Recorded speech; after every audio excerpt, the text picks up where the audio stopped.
vocês vão Hoje é receber comigo. a nossa a programação, tá bom? Então, Virgílio, muito obrigado por aceitar estar aqui, dar aula para a gente, dar essa aula de cosmologia. Fique à vontade, agora a turma é sua. Vamos lá.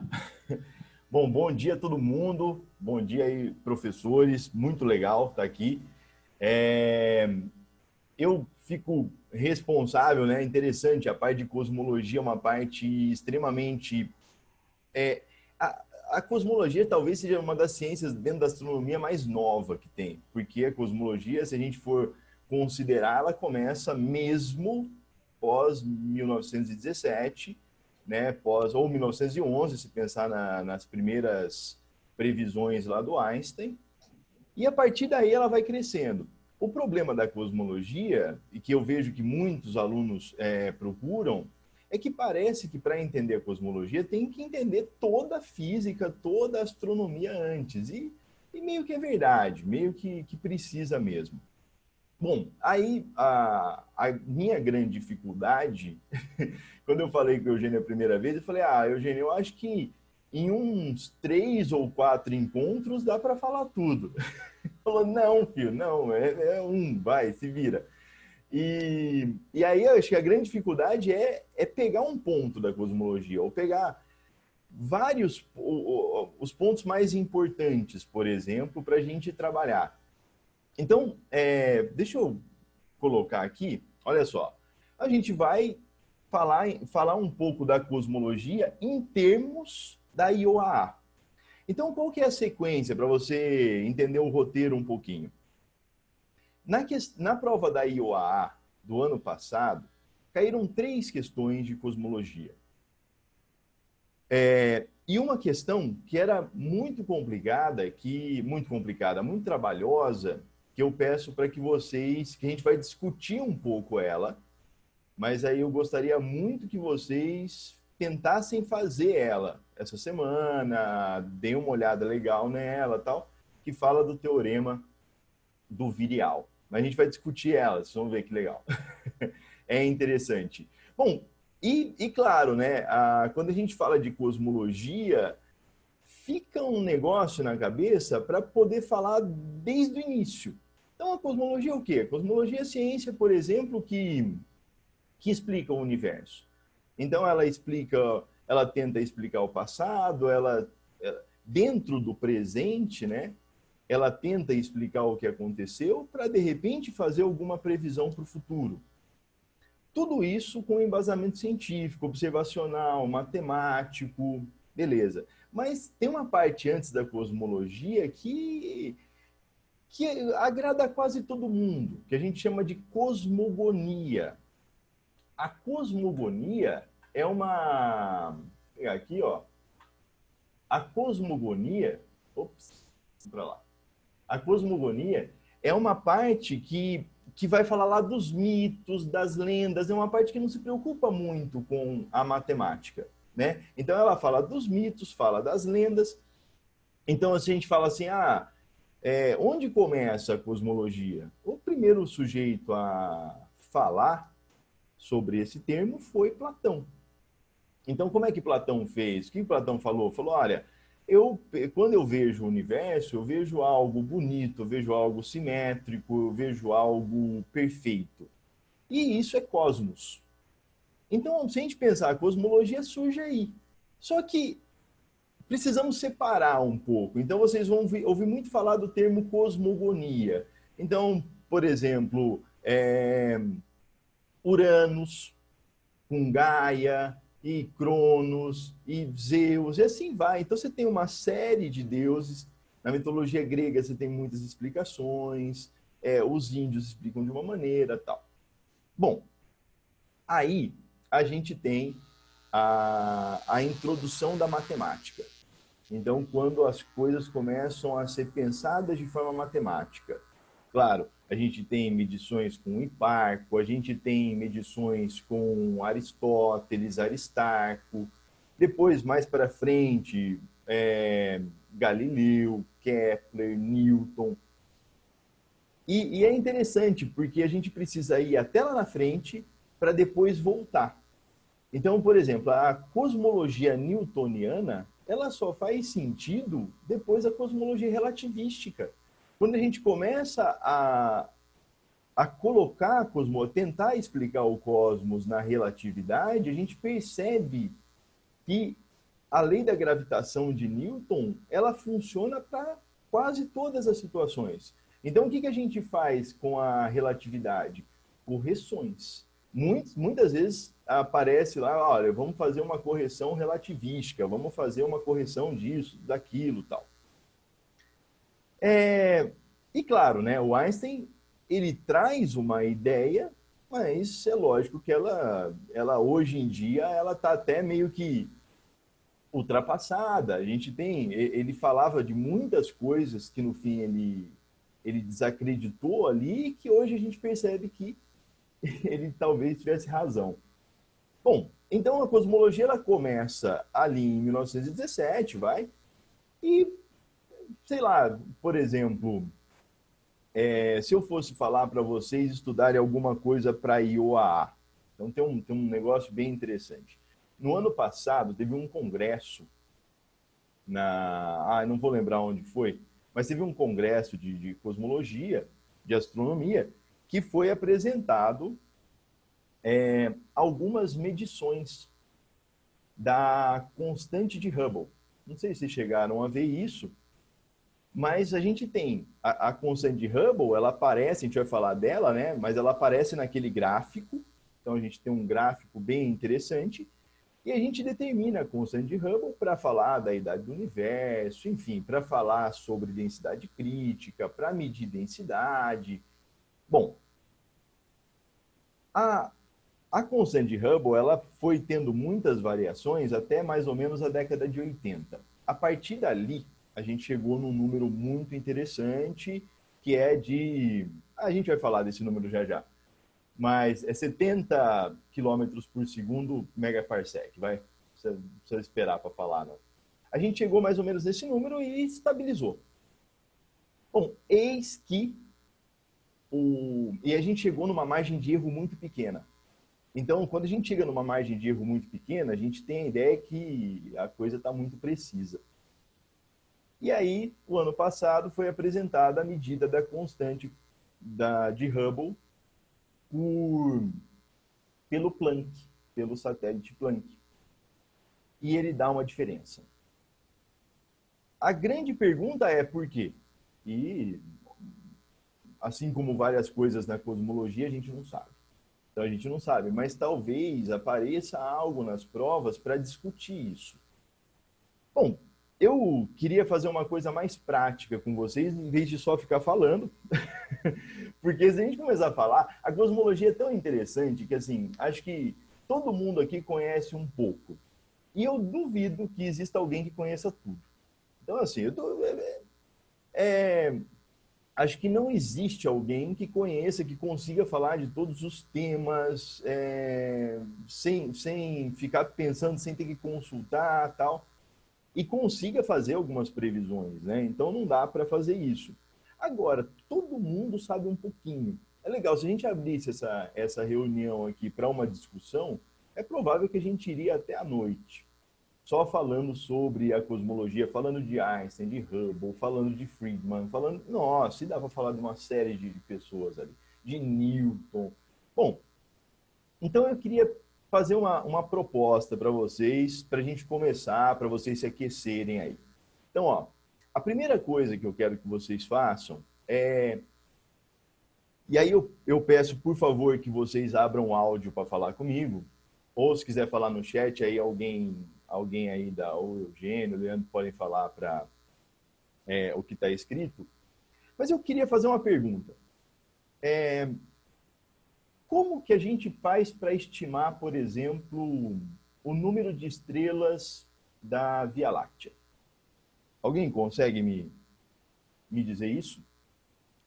Como é que a gente faz para estimar o número de estrelas na Via Láctea? Faça uma estimativa do número de estrelas. Alguém fala o Alip? Não? E aí? Pode responder. Se alguém quiser responder. É bom participar. Teorema virial. Não, bom, pode ser, mas aí como que pelo teorema virial você faria uma estimativa do número de estrelas? Que a gente vai discutir o teorema virial mais para frente, mas beleza, tá? A gente pode brincar. Você consegue pensar em alguma coisa assim que dê para ser de cabeça? De cabeça, né? E aí? Pode falar, ó. Estão escrevendo, o Eduardo escreveu razão, luminosidade entre a galáxia e uma estrela média. Pode ser. Podemos fazer. Será que daria para fazer, por exemplo, a razão entre a luminosidade do Sol? Ou, melhor, vamos pensar assim, será que daria para fazer com a magnitude, por exemplo? Então, assim, o que eu quero mostrar para vocês é que não é difícil, às vezes, fazer essas estimativas, mas elas não vão chegar em lugares muito interessantes. Entendeu? Eu vou lá na lousa e vou propor uma forma de fazer essa estimativa. Olha só. Vamos imaginar que a gente tenha... Vocês estão me ouvindo, né? Eu perdi as canetas aqui. Ah, achei de novo, ó. Vocês sabem qual é o diâmetro da Via Láctea? Vamos fazer coisa de físico, né? Coisa de físico é... O que físico adora fazer? Aproximar tudo, né, velho? Físico aproxima. Vocês vão ver a questão da Ioa. Eu vou dizer para vocês, na hora que eu colocar a questão no slide, eu vou falar assim, por que essa questão é feita por físicos? Eu quero ver se vocês conseguem responder. Gente, vamos imaginar a Via Láctea, da galáxia.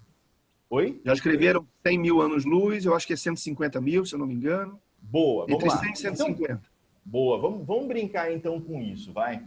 O diâmetro da Via Láctea é 100 mil anos-luz. Isso é legal, isso é medido, bonitinho e tal. A altura, alguém consegue me lembrar quanto vale a altura da Via Láctea? A espessura, você quer dizer? A espessura, isso, a espessura. A altura ou espessura? Bom, tem o disco e tem o bojo, né? Você vai ter que fazer... Isso, vamos imaginar então, vamos fazer coisa de físico aqui. Eu quero fazer coisa de físico só para aquecer vocês na matemática. Imagina o seguinte, olha, o diâmetro da Via Láctea é 10 a quinta anos-luz. Vamos imaginar então a Via Láctea como sendo um cilindro. Então a gente tem a galáxia, vamos imaginar isso, tá? Um cilindro. Bom, então, primeiro passo legal para fazer. Acha para mim o volume do cilindro. Como é que a gente acha o volume? Eu já vou fazer, mas eu quero que vocês aí no papel achem para mim o volume do cilindro. Acha para mim o volume da Via Láctea.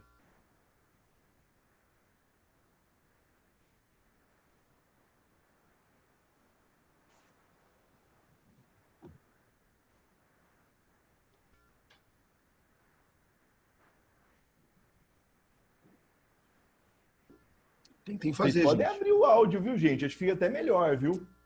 Pelo menos a gente vai conversando. Uhum. Botaram a fórmula do cilindro aqui, né? Que a gente já Boa, conhece. coloca. Né? Isso, coloca e vai fazendo. Vamos R2 vezes H. Oi? Né? Pi vezes o raio ao quadrado vezes a altura. Isso. Não, tudo bem. Mas eu quero que vocês façam. Eu quero que vocês... Porque fazer eu já até fiz. Uhum. A ideia é vocês fazerem. A ideia é a gente pegar essa aula e transformar numa aula de exercícios.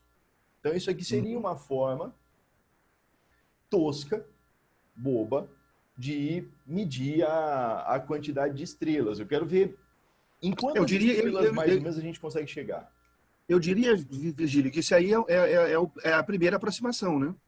É uma estimativa em primeira aproximação, simplificando os modelos. Exato, exato. É isso, vamos simplificar. Vamos fazer isso de duas formas para vocês verem. Como é que seria simplificando? Depois aí, beleza. Porque, claro, enquanto eu estou aqui, vocês estão fazendo, eu até falo, o teorema de virial, a gente chega em algum valor legal, mas o Eugênio falou, pô, bojo, halo, e aí, o que a gente vai falar? Por quê? Talvez uma das formas matemáticas mais precisas para medir isso é pela densidade.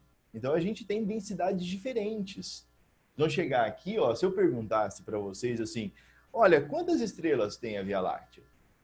Vocês poderiam consultar no Google, ou vocês poderiam, por exemplo, lembrar. Vocês já leram várias vezes. Virgílio, mais ou menos 100 bilhões. Aí alguém vira e fala assim, mas aqui está 400 bilhões. É muito interessante, né? Porque é 250 bilhões, mais ou menos 150. Olha o fator de erro, é maluco. Então, é uma primeira forma de fazer essa estimativa. Vai lá. Vou brincar aqui. Alguém chegou em alguma coisa? Já, eles botaram várias respostas aqui já. Então tá. Bom, a gente pode fazer π valendo 3 ou π valendo 3,14, mas eu vou pôr valendo 3 só para a gente facilitar a nossa vida, tá? Depois até não vai importar. O raio, então, é 5, 10 à quarta ao quadrado e a espessura 10 ao cubo. Então, a gente tem que 75, 10 a 8, 10 a 11, não é isso? 75, 10 elevado a 11. Uhum. Olha que unidade louca, ó. Anos-luz cubo. Esse é o volume, é uma primeira forma de fazer essa estimativa. Agora, alguém consegue me dizer como é que a gente estima o volume ocupado por uma estrela? Vê aí, Eugênio, se alguém fala.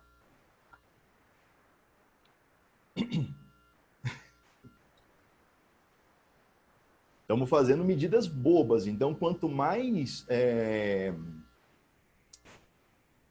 simples for, melhor. Não quero ninguém... Já botaram aqui o raio da esfera.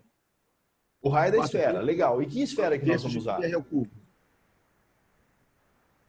E que esfera que nós vamos usar? Vamos usar o Sol. Boa. Agora eu vou perguntar para vocês uma coisa importante.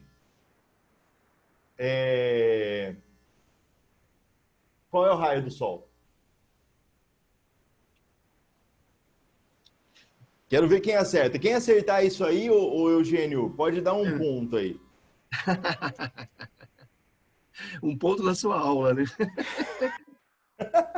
Já botaram aqui 7 vezes 10 a 8. Por que não é? O que é? Por que não é isso? Eu quero ver se eles me respondem. A resposta não é essa. Por que não é essa? Pensa numa resposta melhor. Bom, você está fazendo a conta em anos-luz, né? E a gente está vendo, tá com duas unidades de medida aí. Não é isso, não é isso. Não é isso? Por que não é 7 vezes 10 oitava? Vamos ver. Eu quero que eles eu quero que alguém me responda isso. Qual é o raio que eu tenho que colocar aqui?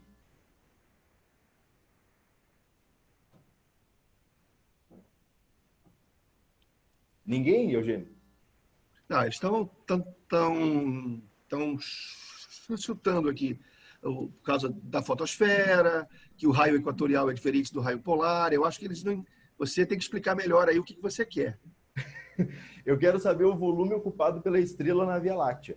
Por uma estrela, pelo Sol. Uhum. Como é que a gente faz para saber o raio do Sol? E não é 7 vezes 10 oitava. Nem 7 vezes 10 a 11. Não é isso. Não é 700 mil quilômetros. Não é isso que eu quero. Estão perguntando se não é, então, o raio do sistema solar. Não é também. Não também. Agora vem um ponto que é muito legal. Então, eu vou responder isso para vocês. O Sol, se você disser para mim que o raio é 700 mil quilômetros, esse é o raio do Sol. Olha que interessante. Esse é o raio do Sol. Bom, Se você faz essa conta, então você está supondo que todas as estrelas estão encostadas umas nas outras. E elas não estão encostadas. Se você falar do sistema solar que seja, nossa, a borda do sistema solar não está nem perto da próxima, está nem nada perto da próxima estrela. Então vamos pensar no seguinte: qual a distância da próxima estrela perto do Sol? A gente pode falar em 4 anos-luz? Acho que é um valor legal. Então quer dizer que não tem nenhuma estrela em 4 anos-luz, concorda? Então o Sol, ele ocupa na Via Láctea, lógico, o valor dele, claro, vocês não estão errados, mas também ocupa um valor que a gente tem que estimar. Vamos estimar 4 anos-luz. Você acha que ficou claro agora, Eugênio? Agora sim. Aí. Então, ó, a gente tem 4/3 de π, que eu chamei de 3, porque eu sou físico. Agora, olha, 4 ao cubo. Vamos fazer essa conta. Então, a gente tem, tchau, a gente 4 à quarta. 4 à quarta. Quanto dá 4 à quarta? Eu vou precisar fazer na calculadora, eu acho. Dá 256. 4 à quarta eu faço, vai, mas dá 2,5 vezes 10 ao quadrado. Bom, 4 à quarta. Beleza, 256. 2,5, 10 ao quadrado, isso mesmo. Então, a gente tem que o volume de uma estrela é 2,5, 10 ao quadrado, anos-luz cubo. Bom, agora sim, agora virou uma regra de 3. Se você fizer essa regra de 3, você vai chegar num número de estrelas de quanto? Então, se a gente tivesse só estrelas iguais ao Sol, pensando no Sol e Alpha Centauri, ou Próxima Centauri, quanto que a gente ia chegar aí? A gente ia chegar em 2,5 de 75 por 2,5, 30. 30 vezes 10 elevado à nona. Pô, 30 vezes 10 elevado à nona é o mesmo que 30 bi. Pensa que na astronomia é muito mais importante você se preocupar com a ordem de grandeza do que com o número exato. Tá? Então aqui você tem uma discussão interessante. Ó. Você tem 30 bilhões de estrelas iguais ao Sol.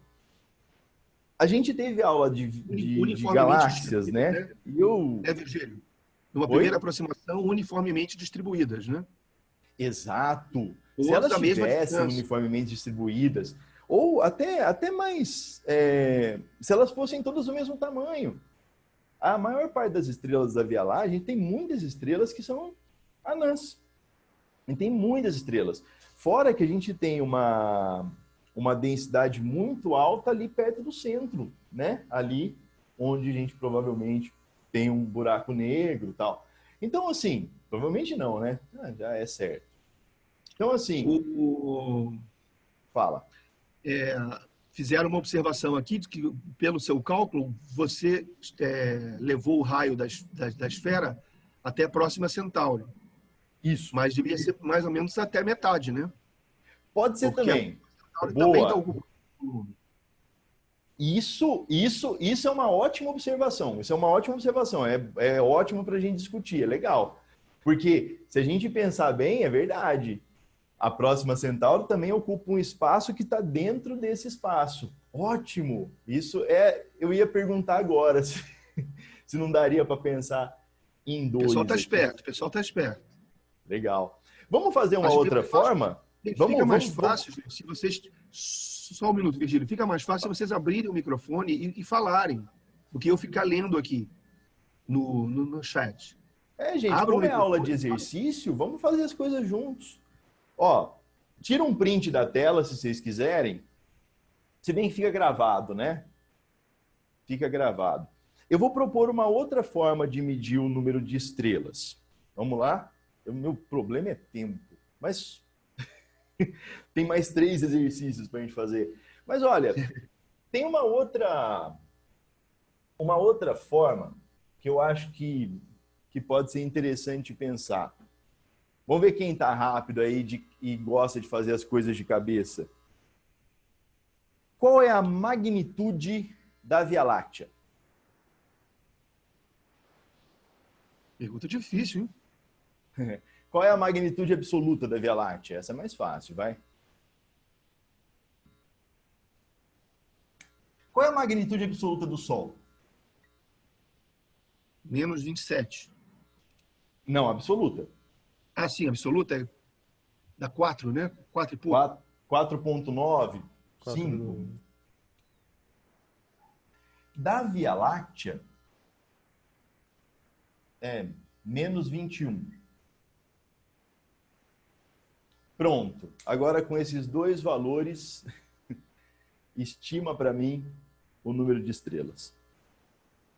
Agora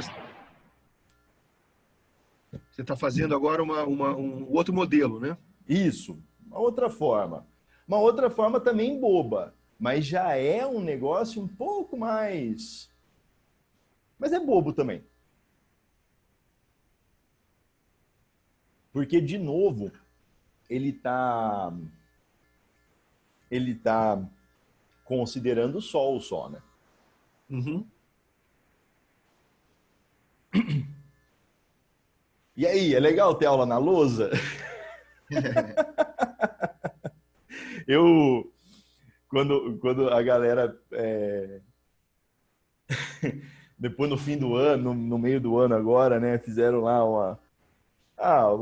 você para falar com os alunos, eles falam, nossa, senhor, dá uma saudade, porque a lousa, né? Aula na lousa. Eu prefiro, eu gosto muito, pra falar a verdade. E aí, gente, alguém?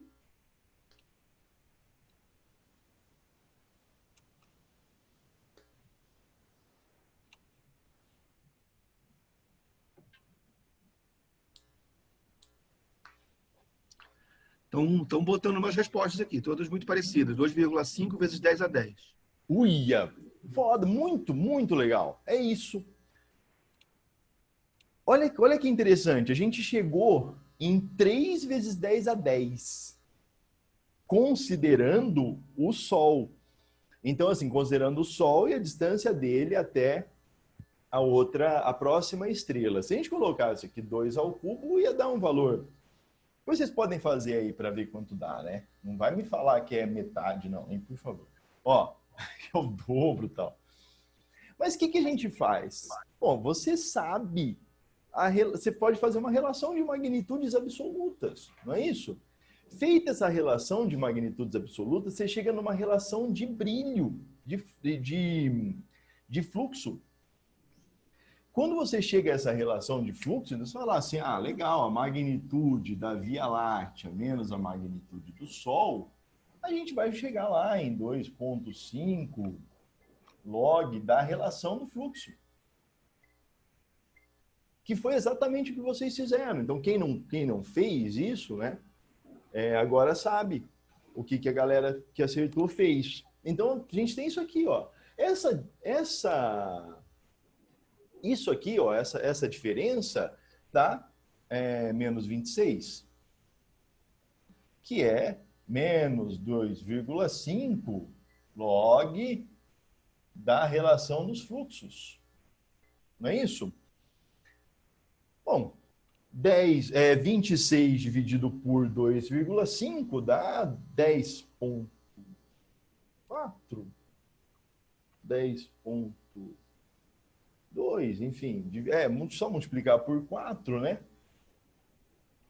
24, 10,4. Então, ó, a gente tem 10,4, que é igual ao log do fluxo. Aqui, gente, tem uma coisa que eu acho muito importante que vocês têm que fazer, tem que treinar bastante. Às vezes a gente... É que com as listas vocês já devem treinar bem, né? Muitas vezes a gente fica confortável com o fato de poder usar a calculadora nas provas.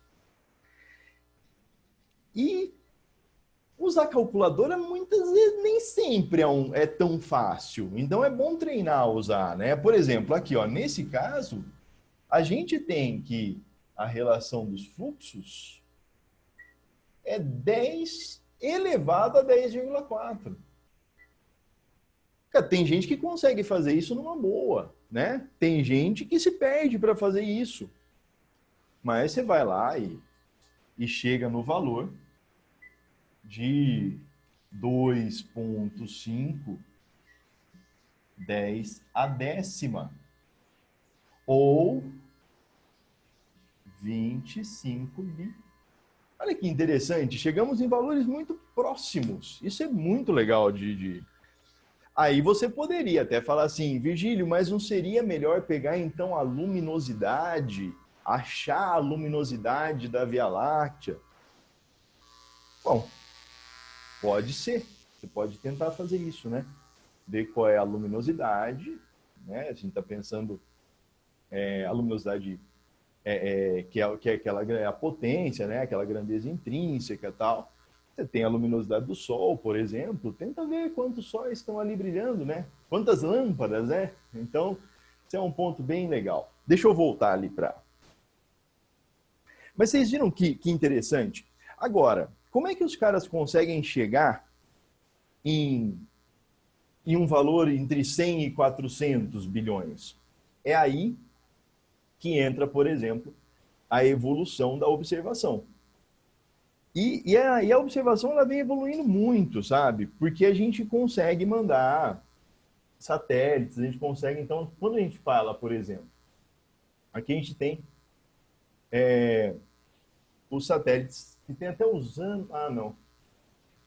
A gente tem o satélite COBE, o WMAP e o Planck. O Planck foi o que eu falei lá, que está dando aquela diferencinha lá na equação, né, de Hubble. Agora, na constante. Agora, olha só, a gente tem essas imagens, são imagens muito, muito legais, muito precisas. Aqui a gente tem, então, uma medida da radiação cósmica de fundo. Alguém sabe qual é o... Alguém sabe me dizer qual é a idade aí dessa foto? O universo tinha quantos anos nessa foto?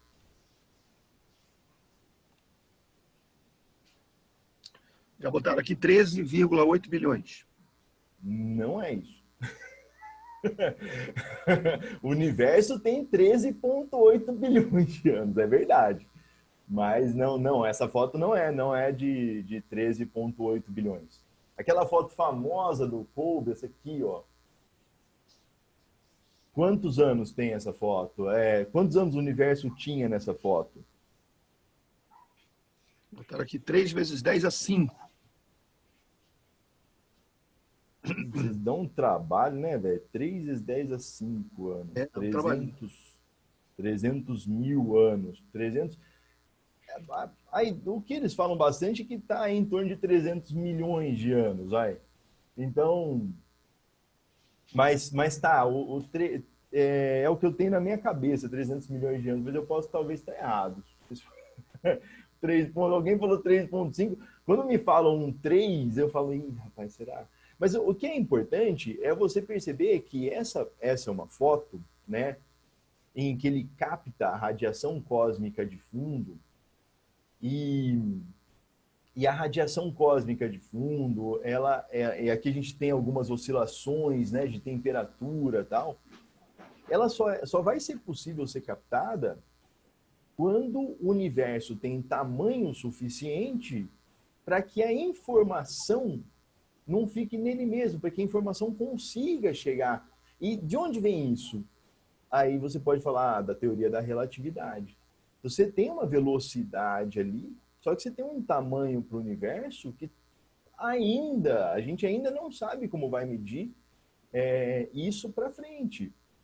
Agora, é lógico, a gente tem alguns modelos matemáticos para isso. Aí um ponto eu acho fantástica a matemática, porque a matemática é a ciência que chega primeiro, né? Ela chega antes, muitas vezes. Então, ela vai lá, ela faz uma previsão e a gente fica buscando, né, fazer as observações certas e tal. Bom, vamos continuar aqui. Então, aqui eu tinha falado de Platão, né, que é o cara do cosmos, alguns astrônomos da antiguidade, então, belezinha, vamos passar isso sossegado. Aqui o Copérnico, eu gosto muito de pensar assim, hoje, né, a gente fala... vamos imaginar que a gente tem ainda uma mente um pouco geocêntrica. Imagina para uma pessoa naquela época, o cara aparece hoje assim. Não, em algum momento a gente pensou que a gente era o centro do universo. Aí depois a gente pensou que a gente era o centro do sistema solar. Aí a gente começou a pensar que o sistema solar era o centro da galáxia. Aí a gente começou a pensar que a galáxia, então, era o centro do universo. E agora a gente sabe que o universo não tem centro. Aí, e mais do que isso, né? Se você para pensar, por exemplo, na composição do universo, 5% de átomos, 25% de matéria escura, 70% de energia escura. Olha, eu fui errando nas contas. Mas, cara, olha só. A gente não é feito nem de universo. Então a gente vai ficando cada vez mais pequeno, né? Conforme a gente vai entendendo um pouco de cosmologia, de formação de universo, e começa a falar assim, nossa, olha, o que eu sou nesse mundo aqui? Então, é uma coisa bem interessante. Então, tá aí o mundo de Copérnico, umas estrelas aí um pouco mais fixas, a gente não falava muito de distância de estrelas e tal. Inclusive, medir distância é a parte mais difícil na astronomia, né? A parte mais complicada. Ô, Virgílio, mas tem a paralaxe, para estrelas próximas. Tem as velas padrão. Mas é muito complicado medir distância. Bom, vamos chegar lá. Então, aqui a comparação dos sistemas, geocêntrico e heliocêntrico. O Galileu é o cara que insere, né, o telescópio na observação e começa a fazer desenhos, ele começa a ter umas ideias muito interessantes. Ele é o primeiro, eu gosto de colocar ele nessa aula, porque ele é o primeiro sujeito, talvez, a perceber que as coisas que o universo não é tão simétrico, perfeito. Então, quando ele vê as crateras na Lua, né? O meu professor de faculdade dizia que Galileu, quando viu as crateras na Lua, a primeira coisa que ele fez foi limpar o telescópio, né? Limpá-lo mesmo. Depois ele mudou as lentes, porque ele queria entender o que tinha de errado no telescópio, na lunetinha dele. E aí é interessante, depois ele olha para o Sol, né? Ele perde uma parte da visão ali olhando para o Sol, e ele vê aqui, né, eu acho que é um ponto bem legal, as luas de Júpiter, os anéis de Saturno, que ele achava que eram 3 corpos, né? Mas as luas de Júpiter, é a primeira vez que alguém percebe que nem tudo gira ao redor da Terra. Isso é muito importante. Manchas solares, né, rotação do Sol e tal. Aí o Tycho Brahe, bom, enfim, as observações dele foram muito importantes para o Kepler. E aqui eu queria propor uma outra atividade para vocês fazerem em casa, né? Porque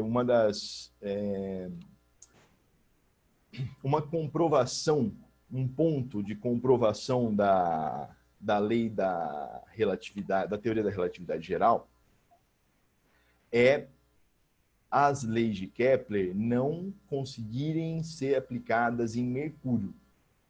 Então, tem um ponto muito interessante na história da descoberta dos planetas e tal. Você tem alguns planetas que são visíveis e aí os planetas visíveis a olho nu são Mercúrio, Vênus, Terra se você conseguir olhar aí para fora.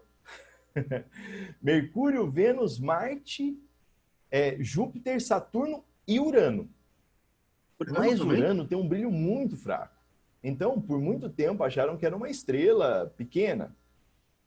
Até que, então, a gente fala que Urano é o primeiro planeta que foi descoberto com um telescópio. E aí, quando os astrônomos começam a estudar a órbita de Urano, percebem perturbações na órbita. E aí, a primeira ideia é que são perturbações gravitacionais, então a gente tem ali um corpo, algum corpo puxando, algum corpo perturbando a órbita de Urano. E vamos começar a procurar esse corpo. E aí eles acham, né? Encontram Netuno. Pelo mesmo motivo, quando eles percebem a perturbação na órbita de Mercúrio, começam a falar, deve ter algum outro planeta entre Mercúrio e o Sol, e começam a procurar. Esse planeta ganha até nome, é Vulcano. E, e essas perturbações na órbita de Mercúrio, elas são explicadas, elas conseguem ser explicadas pela teoria da relatividade geral. Então, pela deformação que a gente tem do tecido espaço-tempo. Então, a explicação ali para a gravidade. Então, é uma atividade que eu acho muito importante aí que vocês façam, é perceber onde está o erro. Então, é bem legal olhar para as leis de Kepler ali pela elipse, não olhar da forma como a gente olha no ensino médio, né? E depois tentar buscar essa correção. É bem interessante. Bom, as duas primeiras leis em 1609 e a terceira lei em 618. Então, a terceira lei Gente, a terceira lei é o que mais cai na OBA, né? É o que mais cai em provas. Na OLA tem bastante questão sobre a terceira lei, que daí, lógico, linkando com a gravitação.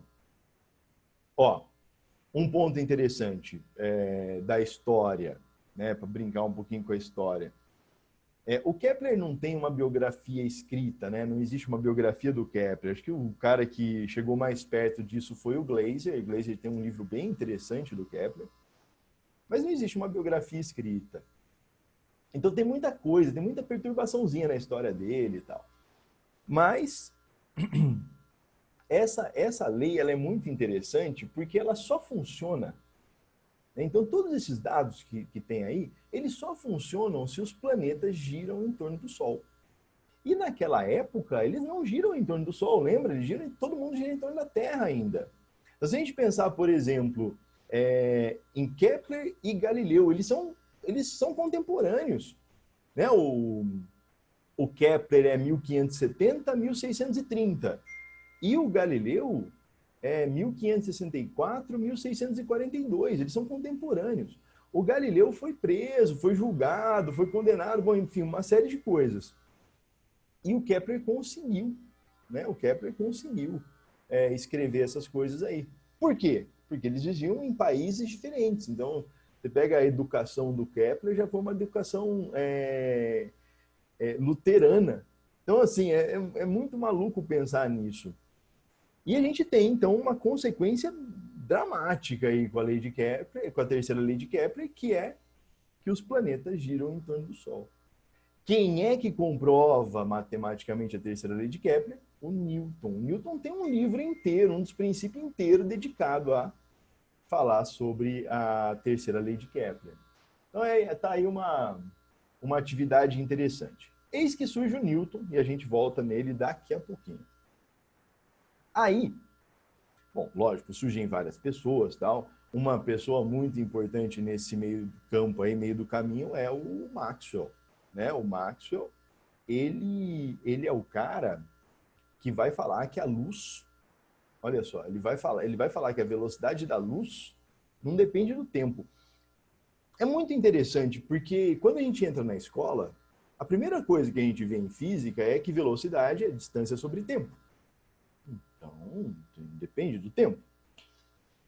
O Maxwell, não, o Maxwell, vocês devem lembrar, né? Como é que calcula a velocidade da luz? É 1 sobre, posso até ir para a luz ali, peraí. Deixa eu pegar aqui, deixa eu me ajeitar aqui com o negócio. Boa. Ó, então se a gente falar, eu levantar um tiquinho, e aí também vocês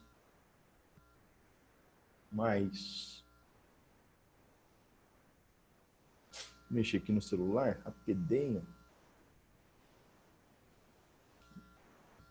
Opa.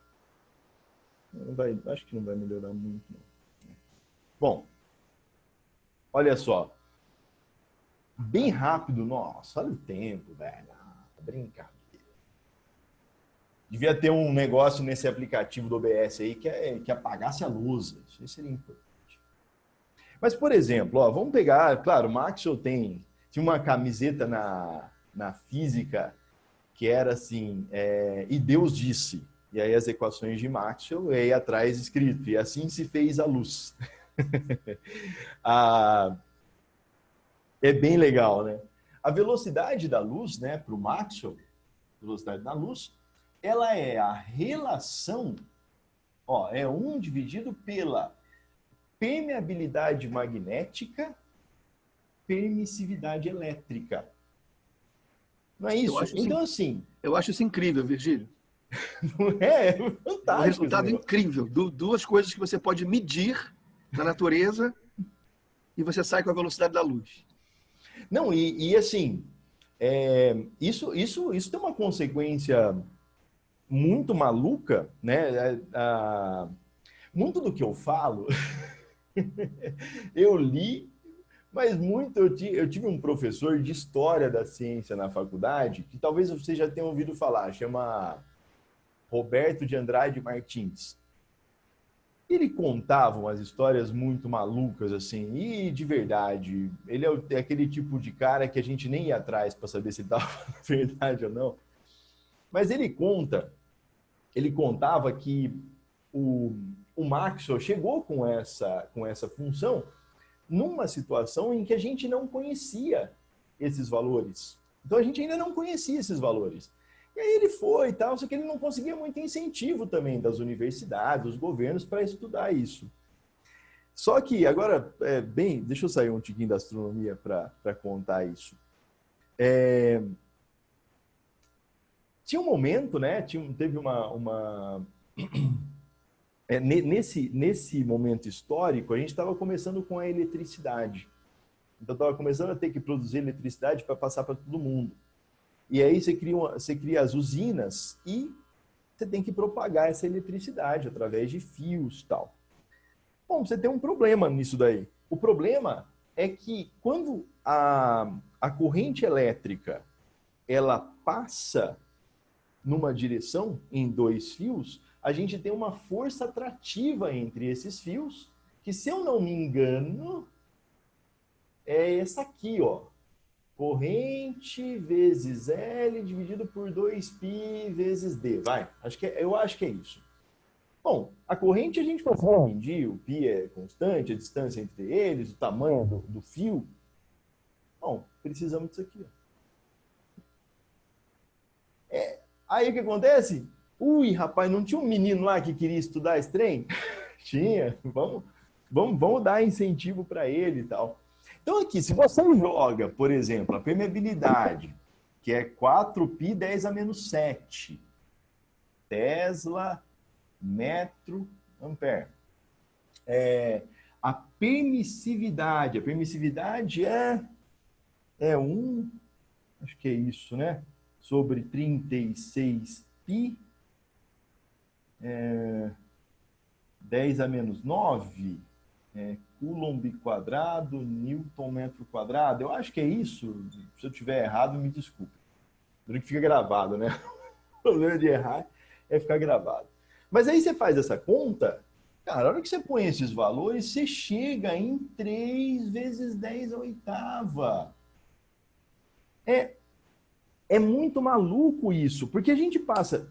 Se existe uma parte na física que a gente não tem muitas explicações, que a gente não consegue entender direito, é a óptica.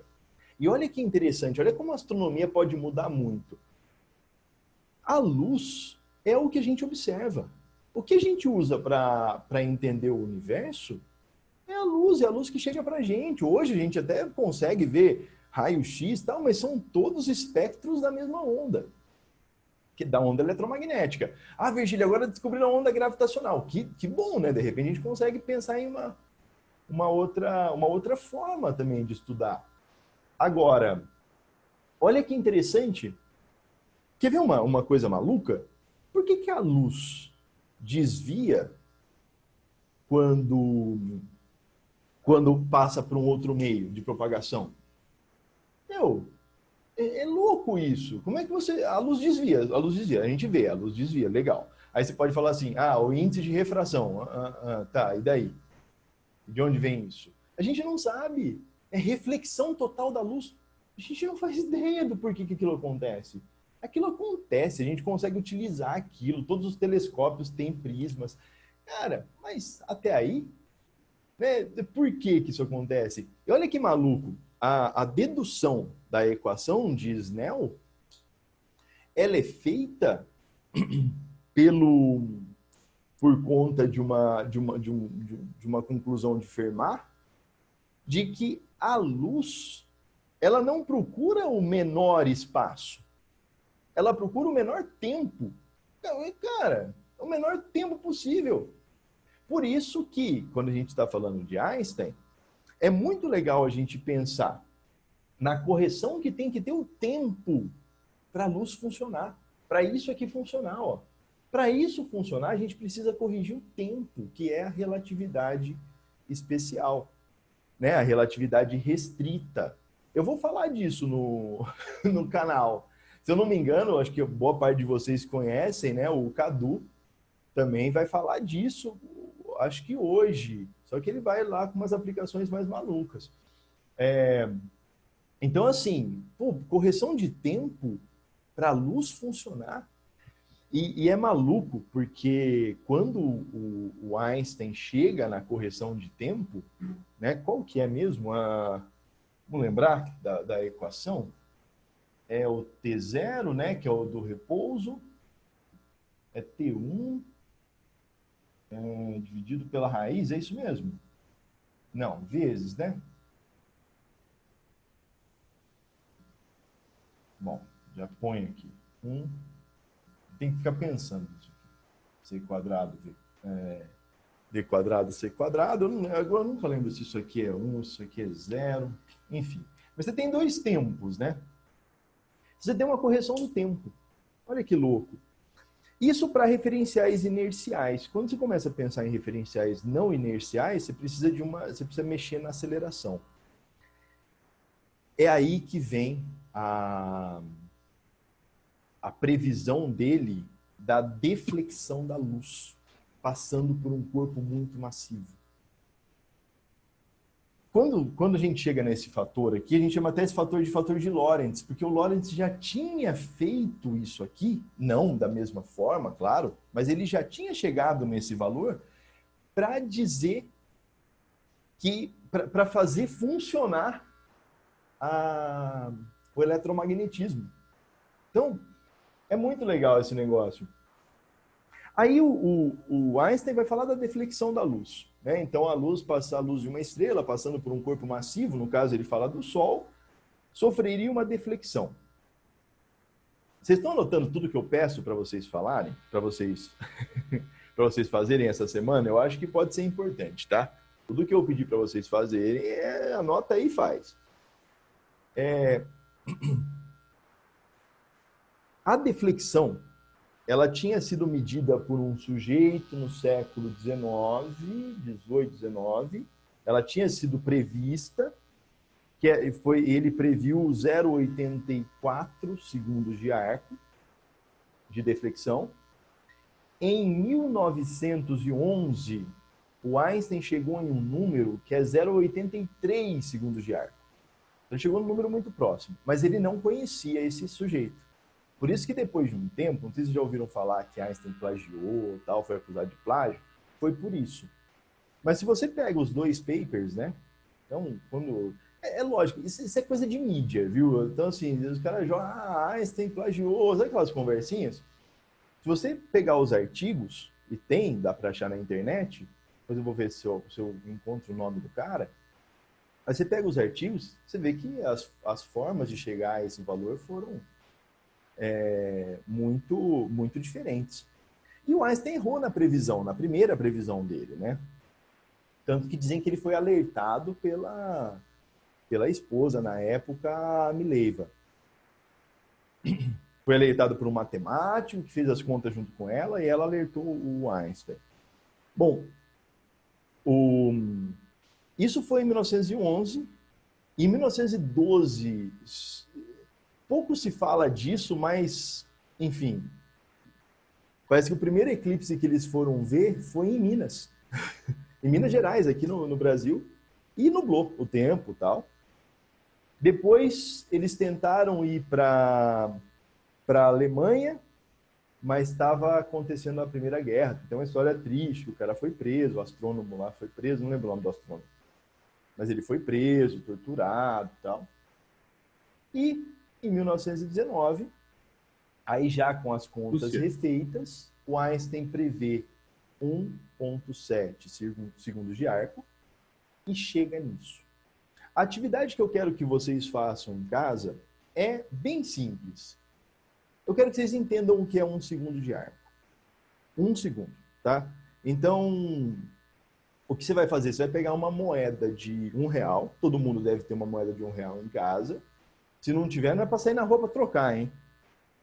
Você pega na internet. Pega a moeda de R$1 em casa.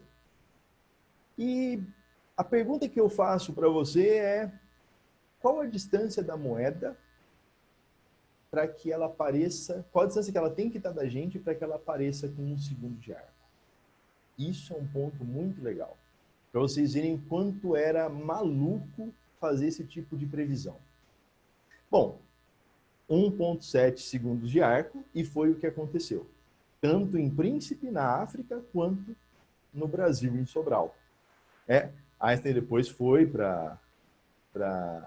veio para o Brasil, mas ele não estava na expedição em 19. Einstein sempre disse que não era astrônomo, né? Então, isso é um ponto muito interessante. Assim, ele tinha os astrônomos para fazer as coisas para ele, que perseguiam, que conseguiam ver esses eclipses, faziam fotografias, numa época que não tinha, né? Vamos pensar, vocês não lembram disso, mas não tinha. Já teve uma época que não tinha celular, né?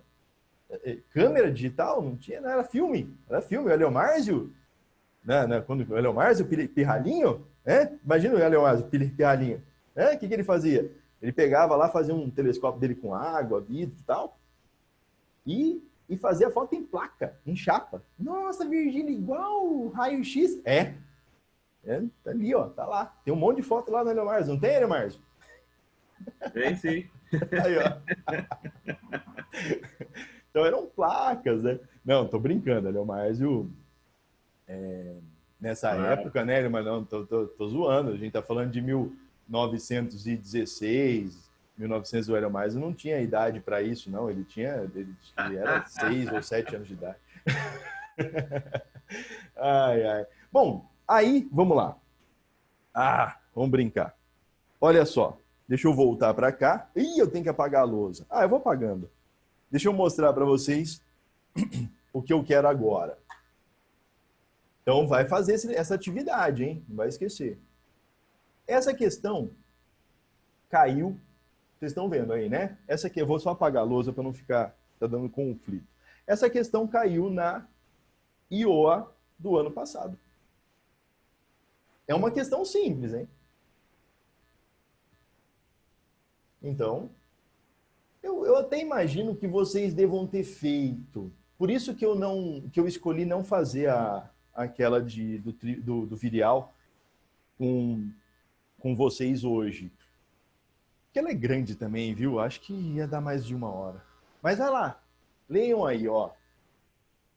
Deflexão de fótons de rádio no campo gravitacional dos corpos no Sistema Solar. Esse é o título da questão. Eddington e Gibson, do Príncipe, e Davidson e Crommelin, Sobral, de Sobral, né? Que estranho.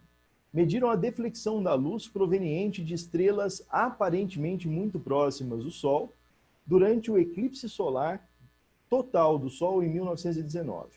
A deflexão encontrada concordou com o valor teoricamente previsto de 1,75 segundos de ar.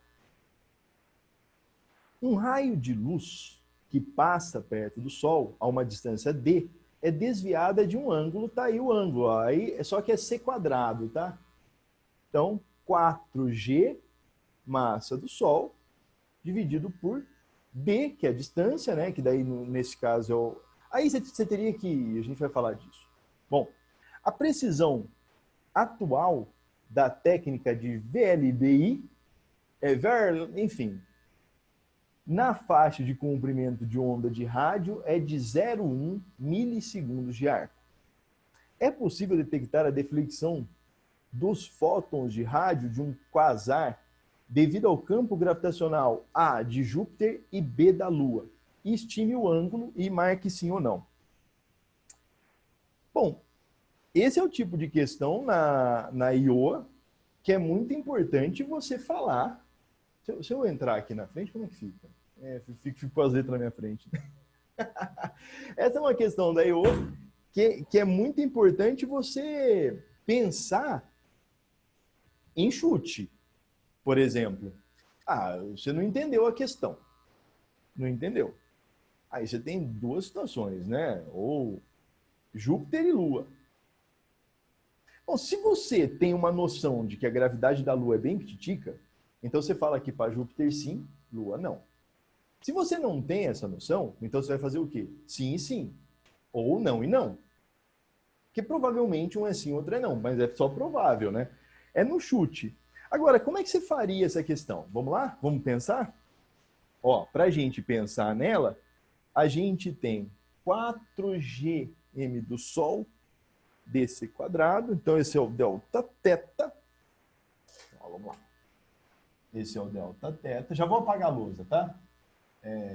4g massa dividido por d c quadrado. Beleza? Isso, segundo a teoria, segundo as observações, dá 1,75. Beleza? Bom, aí eu quero saber para Júpiter e para Lua. Vamos fazer só Júpiter, tá? Não vou fazer Lua agora, não. Deixa eu apagar a lousa. Apaga a lousa aí. Cadê? Aí, boa. Apagou. Bom, vocês podem consultar aí quanto vale... Vocês sabem quanto vale a massa do Sol, né? A massa do Sol é fácil. Vocês falaram que sabiam o raio do Sol de cabeça. Mas vê aí a massa do Sol. E é até legal, né? Vamos fazer Júpiter porque as contas são até mais simples, né? Quantas vezes o Sol é mais pesado do que Júpiter? Esse valor é bom saber. Alguns valores são bons saber de cabeça, né? Alguém colocou aí, Eugênio? Não, ninguém botou nada ainda não. Será que o povo dormiu? Vou pôr uma música, peraí. Acho que não. Pô, mó legal fazer exercício. Ó, na folha que vocês recebem lá, tem todos esses valores, né? A massa do Sol é 2,10 a 30 quilos. A massa de Júpiter, se não me engano, se eu tiver errado, vocês me corrijam, tá bom? É 2,10 a 27, 1000 vezes. Aí, a grande sacada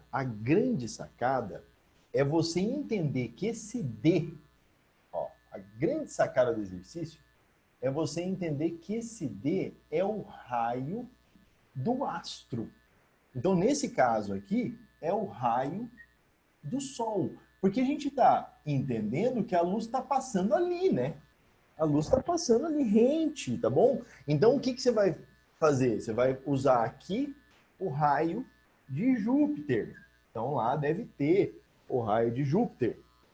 O raio do Sol, vocês disseram, é 7 vezes 10 a quinta quilômetros. 700 mil quilômetros. E o raio de Júpiter é 7 10 a quarta? É isso mesmo? Eu tenho anotado aqui que é 7 10 a quarta. Depois, se eu tiver errado. Bom, agora façam aí. E vejam se o VLBI é capaz de detectar a deflexão da luz, né, que passa por Júpiter. Eu acho que são esses valores mesmo. São...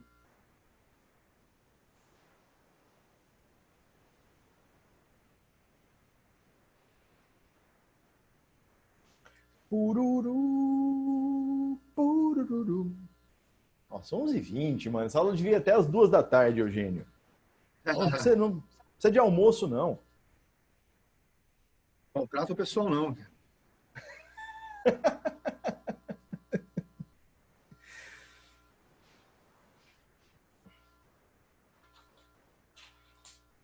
Ai, ai.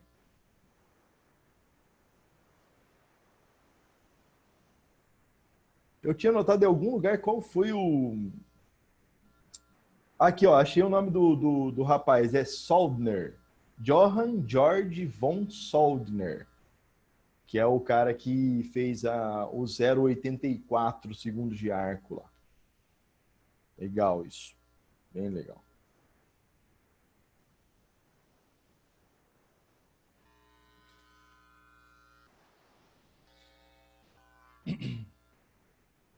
E aí, quanto deu, gente? Botaram aqui 0,02 segundos. Então, tem várias respostas aqui. Isso, vale 0,01, 17,5 milissegundos de arco. Bom, vamos fazer, né? Como é que a gente faz isso? Melhor fazer, vamos fazer. A gente tem o delta teta, então, do Sol, e a gente quer o delta teta de Júpiter, né? Então vai ter. A Lua também vai ter uma deflexão, tá? Vai, claro. Até a gente, pode ser que tenha, né? A luz passa, não sei se por vocês, mas por mim, que pós-pandemia é bem provável que a luz dê uma deformada aqui ao passar. Ó, vamos lá, então vamos fazer a divisão, tá vendo? Ó, do Sol e de Júpiter. Bom, a deflexão do Sol é 4G massa do Sol dividido pela distância c ao quadrado. Júpiter, vamos fazer divisão de fração. Divisão de fração, conserva o numerador em vez do denominador. Então, vai ficar dc ao quadrado 4G massa de Júpiter.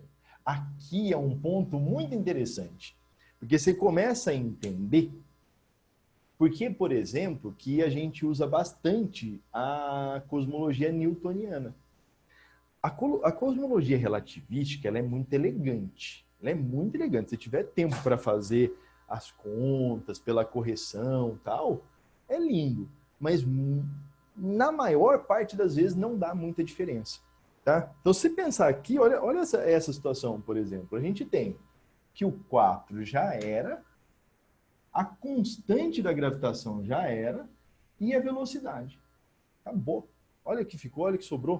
Sobrou uma coisa muito bonitinha. Porque aqui, né, vamos lembrar, aqui é do Sol e aqui é de Júpiter. Tomar cuidado para não cortar isso. Vamos chamar isso de delta teta é 1,75. Dividido por x, vai, para não ficar escrevendo teta toda hora. É igual a massa do Sol, que é 2 vezes 10 a 30, dividido por 7 vezes 10 a quarta, vezes 7 vezes 10 a quinta, perdão. Pronto.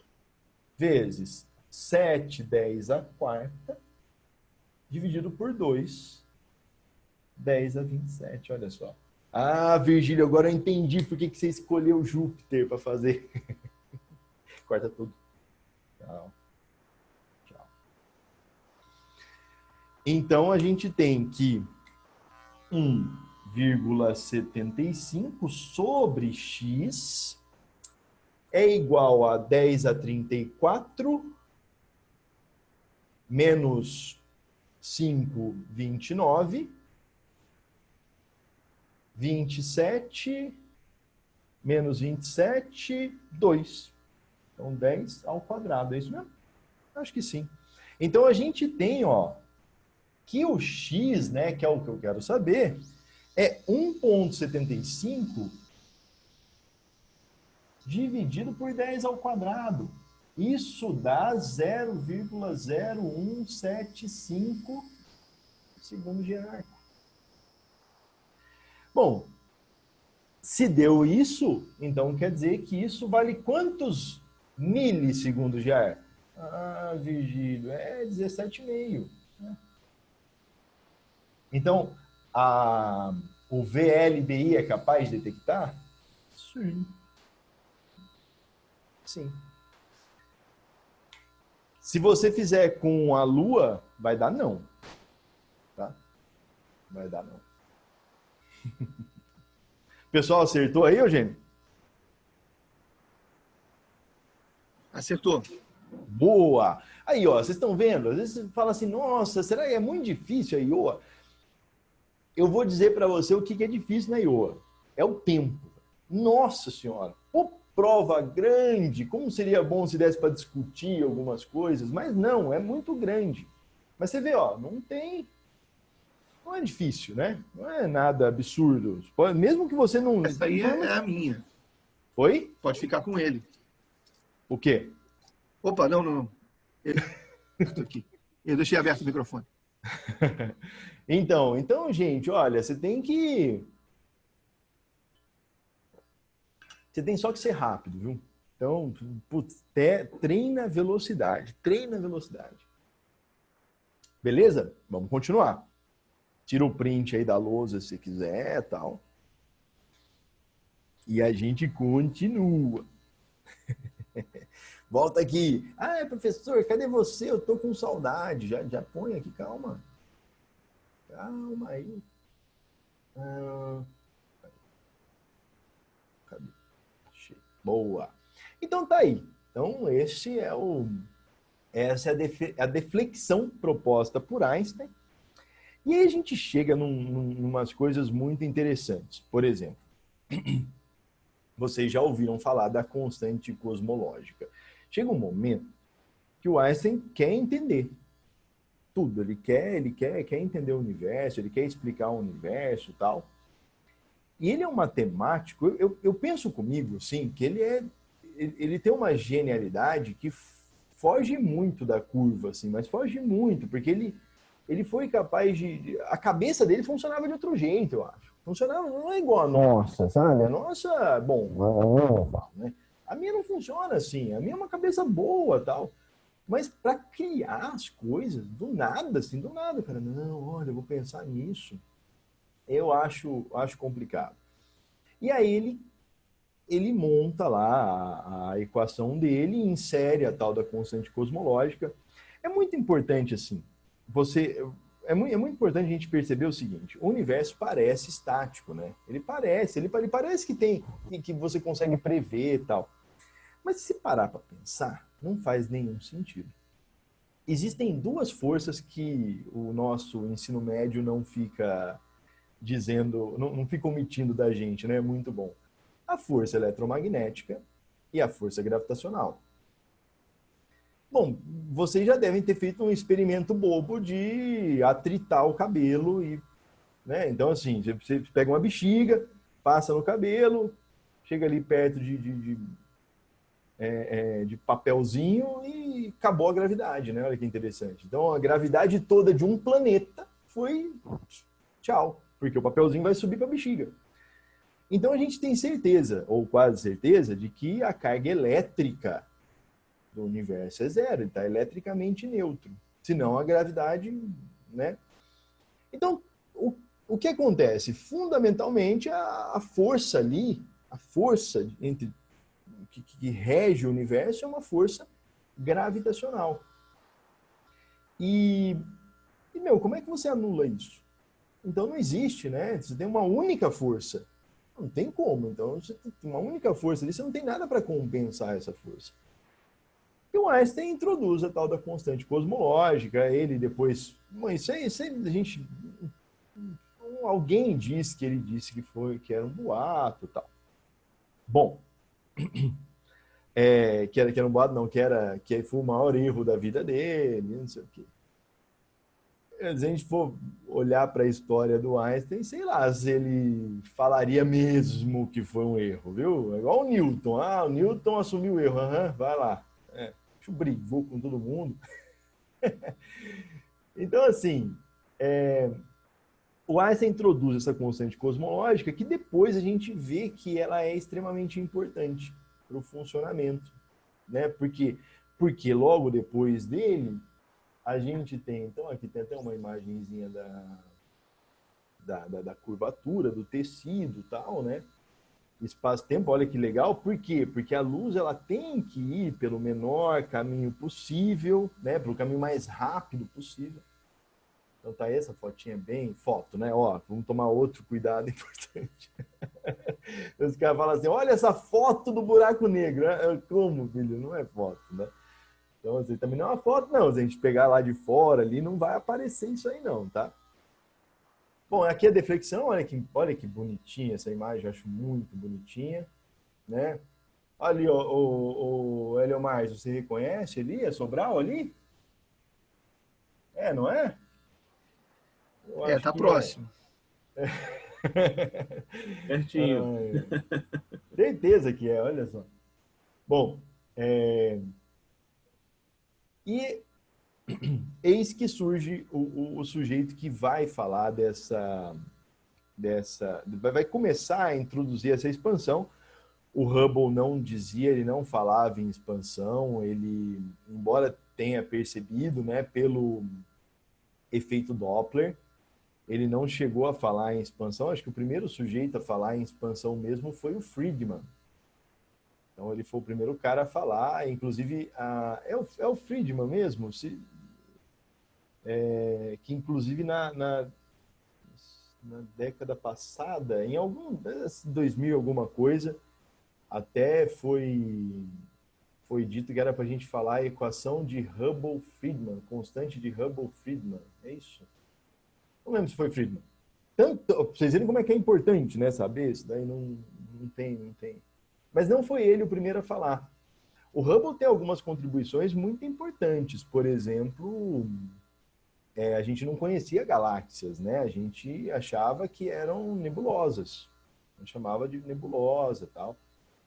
E aí, nebula extragaláctica, né? Eu leio bastante isso nos papers. E ele foi o sujeito que percebeu Andrômeda. Ele falou, não, mas peraí, Andrômeda tá meio sozinho ali e tal. E aí a gente começa a pensar nas galáxias a partir dali. Bom, o Hubble, ele faz a lei de Hubble, né? Um negócio muito, muito legal. Então ele vai medindo a velocidade em relação à distância. Esse gráfico está bem errado, né? Eu devia mudar isso aí, para falar a verdade. O Hubble, ele fez um gráfico assim, mas o gráfico do Hubble, não sei se vocês já viram, é que eu não tenho ele aqui. Não tá. Mas se vocês puderem ver o gráfico que o Hubble colocou no paper dele lá no artigo, é ridículo. Tipo, o Hubble seria reprovado em Física 1 na faculdade. Por quê? Primeiro, qual que é o erro desse gráfico? Qual é o principal erro num gráfico desse? Não tem as barras de erro, né? Agora, vamos imaginar que a Iowa, que a Ola resolvam que vocês têm que montar um gráfico desse. As barras de erro vão estar na vertical ou vão estar na horizontal? O que vocês acham? Porque talvez vocês já tenham visto esse gráfico com as barras de erro. E aí eu falei no início da aula, né? Qual é a medida mais difícil na astronomia? A medida mais difícil é a distância. Então é a medida que carrega mais erro. Então, assim, a velocidade, ela carrega um erro, mas erro, não é um erro tão grande. Então, se você for fazer um gráfico desse, você vai colocar as barras de erro aqui na horizontal. Tá bom? Foi o que responderam. Responderam? Responderam horizontal, por causa da distância. Isso, porque é onde a gente tem a carga de erro. Então, isso é bem legal esse negócio. E aí, gente, se fosse aquilo que eu falei lá no início, né? Se a gente tivesse tempo para falar da história, daria para ficar o dia inteiro só para falar do Hubble. Assim, ó, sei lá, umas 2, 3 horas só para falar como foi, o que ele fez, o que ele não fez e tal. Mas, vamos lá. A constante de Hubble, ela vai servir principalmente para quê? Ela vai servir para a gente definir que quanto maior a distância que a galáxia está, quanto maior a distância do corpo, maior é a velocidade. Então, você tem uma expansão.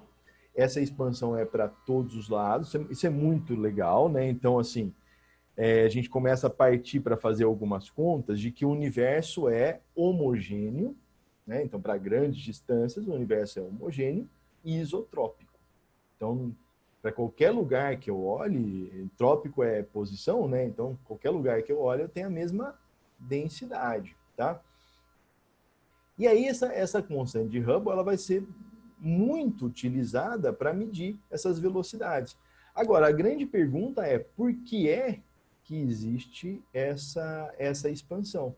Porque o que se esperava? A gente esperava que o universo, por mais que estivesse expandindo, né, que ele expandisse, freia e contrai. Então era isso que a gente esperava, porque a força gravitacional é uma força atrativa. Então não faz sentido o negócio expandir para sempre.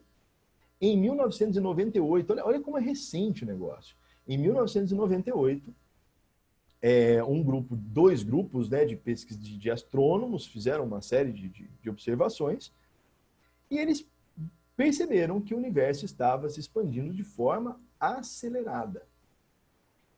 Além disso, um pouco antes, a gente tem lá o Fred Hoyle, o Gamow, lá medindo a radiação cósmica de fundo. Enfim, a gente precisa explicar isso. E é muito legal, porque essa expansão acelerada, ela confirma a constante cosmológica. Você vai ler em alguns livros caras falando de quintessência, enfim. Mas você confirma isso, né? Bom, a gente começa a pensar, então, que pode ter algo ali ao redor.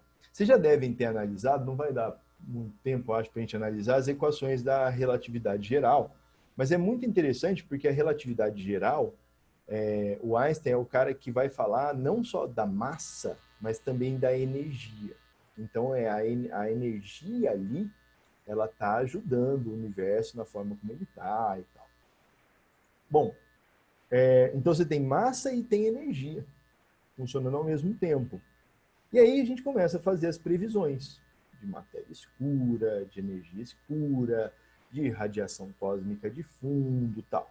Bom, para isso, eu coloquei aqui, para a gente brincar com essa coisa da radiação e tal, eu coloquei um exercício que caiu também na IOA do ano passado. Olha só. Boa! Então, que a gente vai falar da radiação cósmica de fundo. E aí eu quero que você...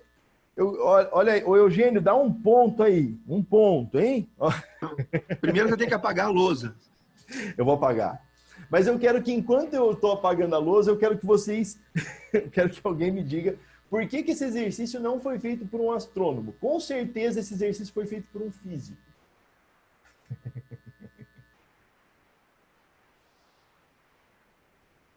E aí?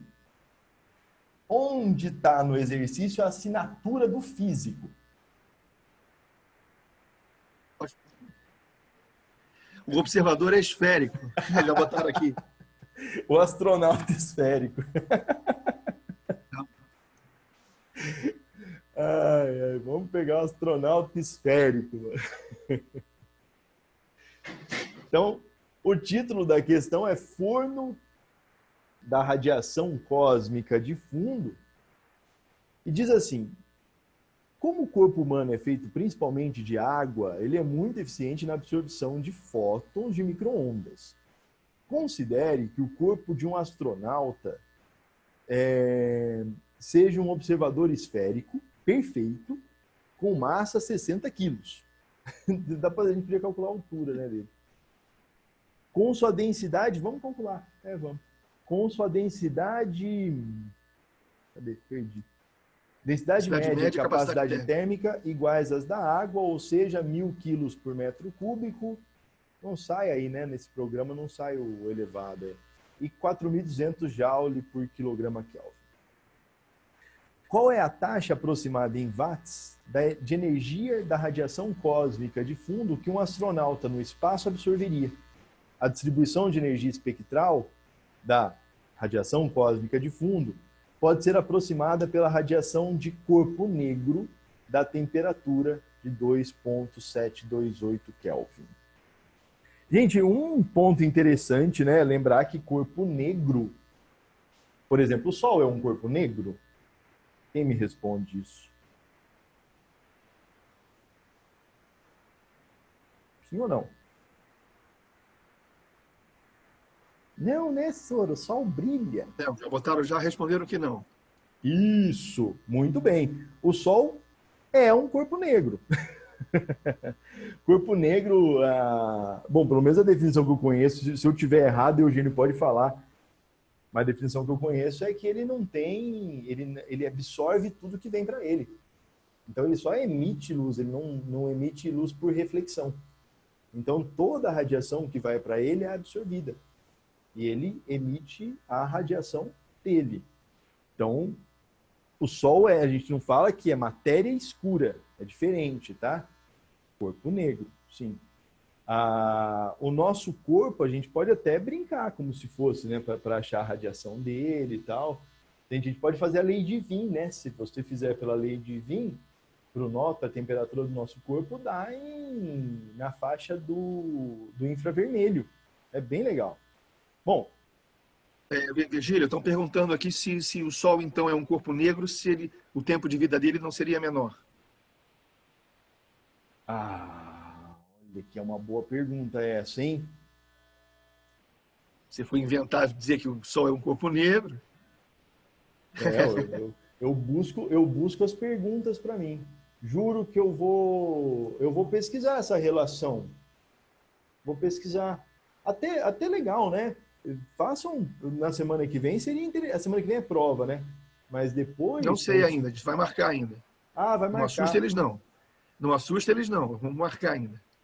Não está marcada, tá? É que você tinha falado que era a última aula, eu achei que já vinha a prova de sequência. Não. A gente vai passar o calendário para eles ainda. Legal.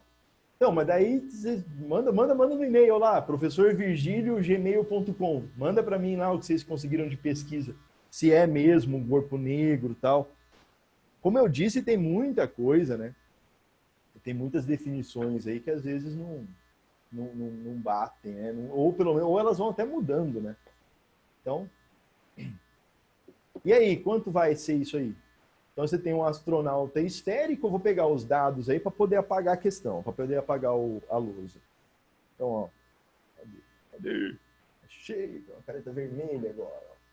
Você tem um astronauta esférico de 60 quilos, com uma densidade de 10 ao cubo quilos por metro cúbico. Eu pus aí só a letra A, né? Eu não vou fazer a letra B, C, só para a gente discutir um pouquinho como resolver esse exercício. É uma esfera perfeita, tal. Que mais? A temperatura da radiação cósmica de fundo é 2, é quase 3, né? 2,728 Kelvin. Beleza? E a pergunta do exercício é qual é a taxa aproximada em watts, né? Então, qual a potência, né,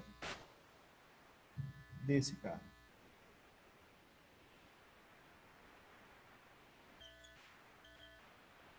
Você vê que é interessante. Você fala assim, Virgílio, mas isso aí é cosmologia? São as relações que eles fazem, né? Que as provas, os astrônomos e tal, eles vão fazer para a gente começar a trazer isso mais próximo, né? É muito complicado mesmo você ficar só na observação, enfim. Então, eu gosto bastante desse tipo de questão. Então, vai lá. Quero ver quem faz primeiro. Tá valendo um bombom. Quando for presencial, o professor Virgílio leva um bombom para acabar essa pandemia maluca.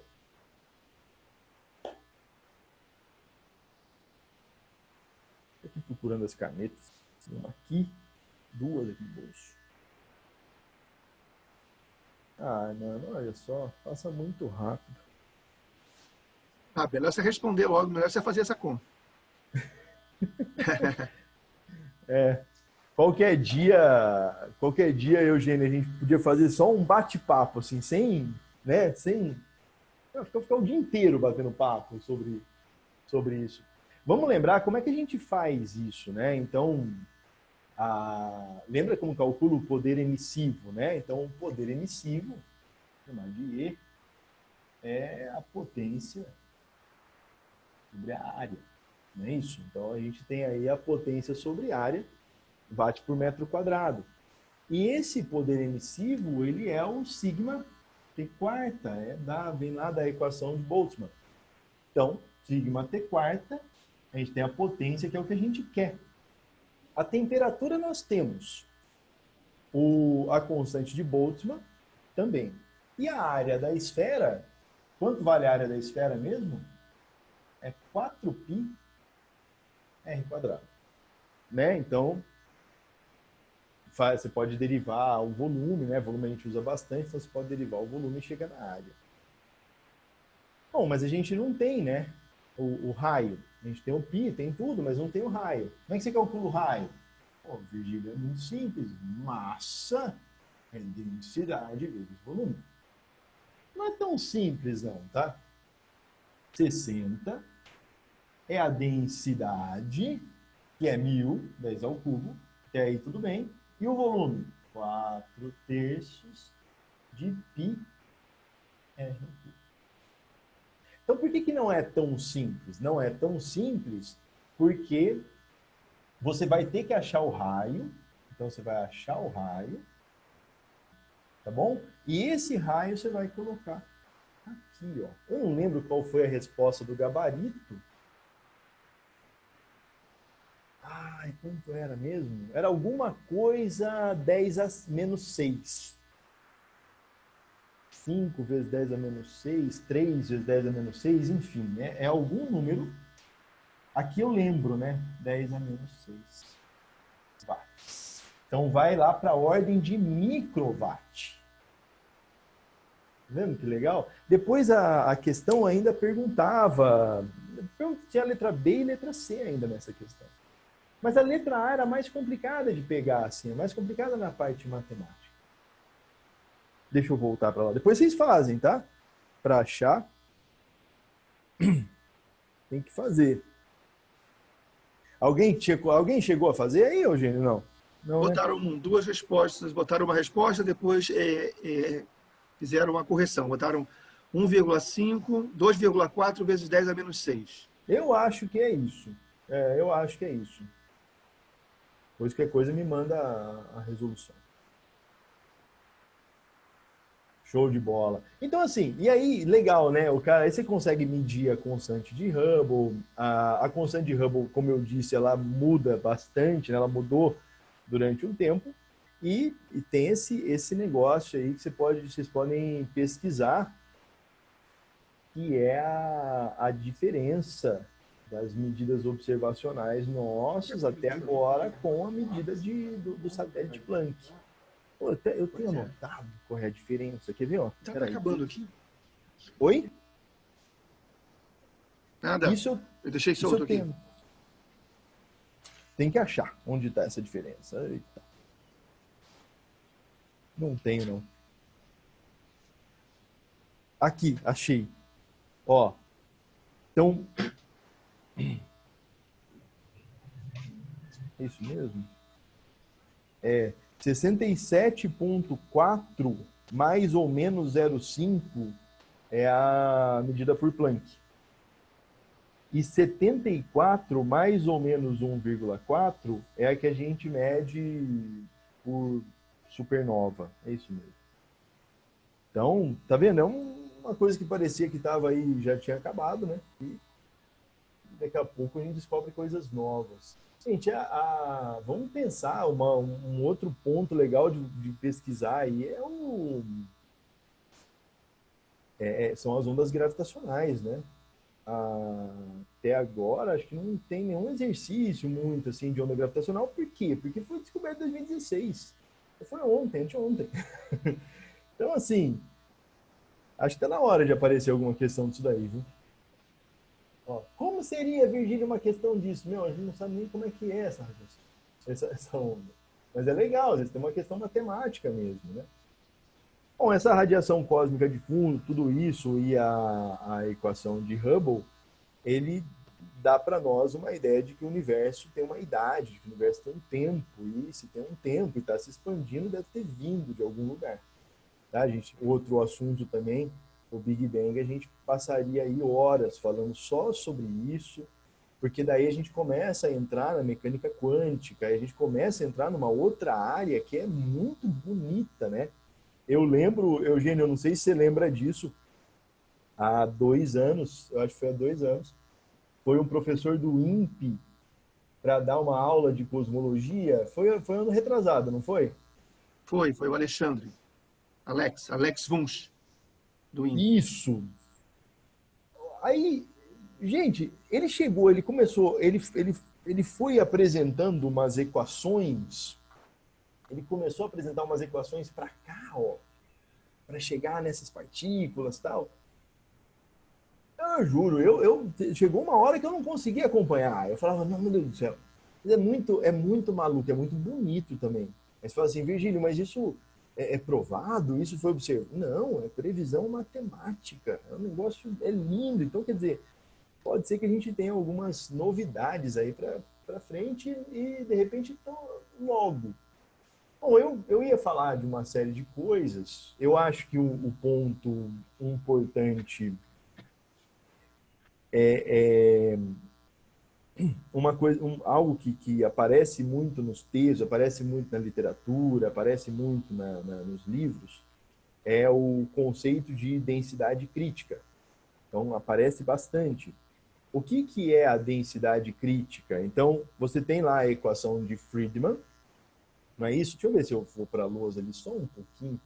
E eu acho que eu vou mostrar a prova para vocês, a última questão, mas eu deixo para vocês fazerem. Viu? Então, o que é a equação de Friedman, né? O que é a densidade crítica do... Nem tem nada anotado aqui. Depois eu vou passar para vocês a ideia... Onde está isso? Aqui, eu até achei, ó, a primeira medida da constante de Hubble foi 500 quilômetros por segundo megaparsec. Então, assim, a densidade crítica, como é que você chega nela? Isso é muito, muito importante. A densidade crítica se você tiver material para passar para eles depois, você manda para mim que eu distribuo para eles depois. Manda. A próxima, a questão que eu vou mostrar para eles, eu queria que eles fizessem. Ela é uma questão bem, bem legal, assim. Mas não é uma questão... Acho que alguns deles já viram, porque foi uma... eu queria até contar como é que foram as discussões na hora, porque foi uma questão que foi feita na seletiva de física. Não sei se eu cheguei a comentar contigo, Eugênio. Uma questão de cosmologia, ela foi proposta na seletiva e tinha nossa, foi muito corrigida. O primeiro momento que essa questão chegou para a gente, ela estava impossível de fazer no tempo, assim. E aí a gente teve que fazer várias correções. É uma questão bem interessante. E ela deduz o teorema do Virial. Bom, como é que a gente chega no conceito, né, da densidade crítica? Quando você olha para a equação de Friedman, então você tem ali um termo de expansão, tá? Vou chamar de Hooker.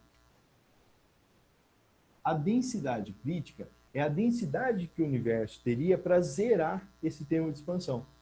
Para a gente chegar no que a gente chama de universo plano, né? Não pode falar isso para terraplanista. Mas, ó, então como é que a gente chega nisso? Aqui é muito interessante. Você tem a equação de Friedman, vou colocar aqui, a gente não vai usar ela, tá? Ela é... Eu sei que ela acaba com K0C quadrado, ah, bom, R quadrado menos... Deixa eu ver se tem anotado aqui, em algum lugar tem. 8π3 vezes G... acho que é 1 sobre R.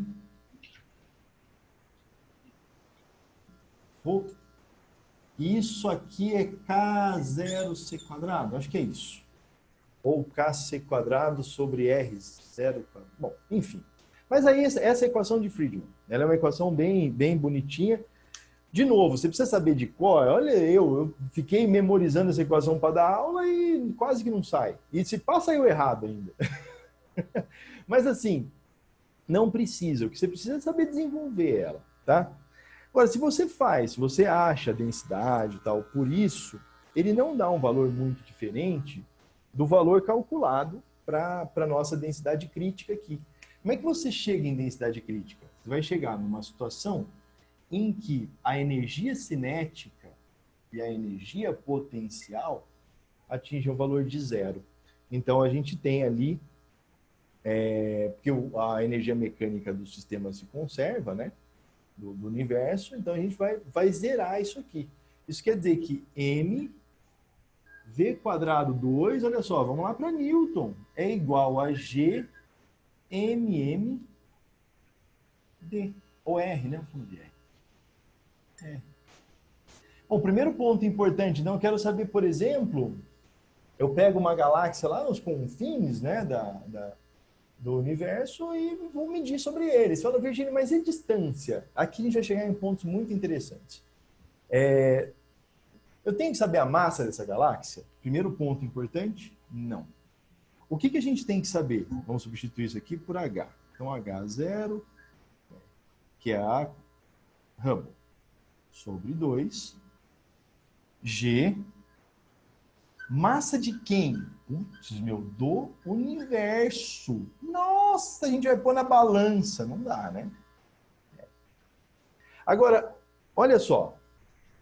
Então, a gente tem G, massa do universo. Vamos considerar uma esfera, né? O universo dos físicos. 4/3 de πr ao cubo é igual a H0R ao cubo sobre 2. Olha que louco! Então, no fim, nem isso vai importar. Eu falo que quando a gente corta alguma coisa na matemática, né, corta os dois lados de uma equação na matemática, às vezes pode não significar muita coisa. Na física, na astronomia, significa bastante. Aqui, ó, então a gente vai ter vezes, perdão, né? Eu pus aqui faltou a densidade. Densidade vezes volume.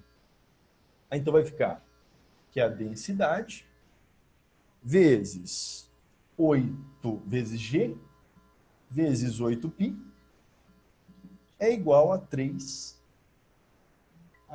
Então a gente consegue medir a densidade crítica.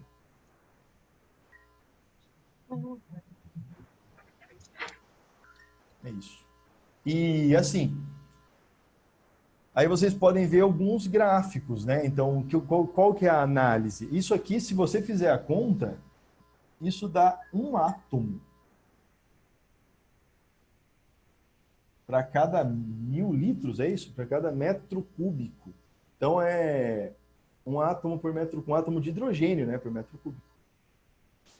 Então, é legal fazer essa conta, né? Legal. Agora, não tem nem anotado quanto dá isso em quilos por metro cúbico. É pequeno. Então, assim, a gente sabe quantos átomos tem em um mol, né? Em 22,4 litros tem 6 vezes 10 a 23, não é isso? Átomos. Por mol, isso falando na CNTP, né? Por 22,4 litros. Então, assim, isso aqui é densidade crítica. Aí o que acontece? Se a gente olha para o universo e mede observacionalmente e tal, pelos satélites, não sei o quê, mede a densidade do universo Se ele der um valor diferente da densidade crítica, a gente pode falar em uma expansão ou uma contração, tá? E, no caso, um negócio bem interessante, a gente tem a densidade, hoje, atualmente, a densidade do universo igual à densidade crítica. Então, o universo, daí vem aquilo das pessoas falarem que o universo é plano. Deixa eu mostrar, só mostrar rapidinho, eu sei que já deu tempo. Professor, Fala. uma dúvida. Quando que você cortou o H0 ao quadrado para ficar só H0? Não cortei, não. Mas não tinha um H0 ao quadrado? É logo verdade, depois, não. né? Foi só para saber Ah, se você estava ligado no negócio. Tá. Obrigado. Olha aí, ó. Obrigado. Presta atenção. Não cortei, não. Só esqueci. Tá todo mundo prestando atenção. Você vê que legal, cara? Não tinha cortado. Eu só esqueci mesmo. Mas só comi, né? Comi o quadrado, né? Aí, o que eu vou mandar para vocês, e eu não vou mandar com o gabarito, depois eu mando o gabarito, se vocês quiserem. Mas eu não vou mandar com o gabarito agora, não. Acho que até tem, né? Mas não é a ideia. Esse ano, né, em 2020, a gente teve o primeiro MBF, que são os Mestres Brasileiros de Física, que foi a última seletiva para as Olimpíadas Internacionais. Esse MBF ele foi uma simulação de uma Olimpíada Internacional, da Olimpíada Internacional de Física. Ô, Virgílio, alguns estudantes nossos fizeram essa prova. Isso, né?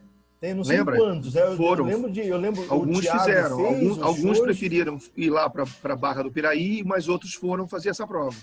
Aí, ó. E fizeram a nossa prova lá. Fizeram junto lá, com lembro essa. disso, lembro.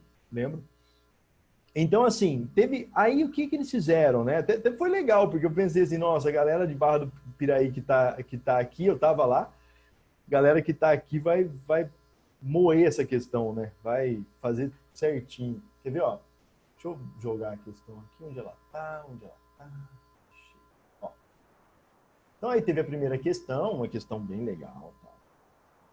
Mas aí a segunda questão, ó. A segunda questão que eu quero pegar.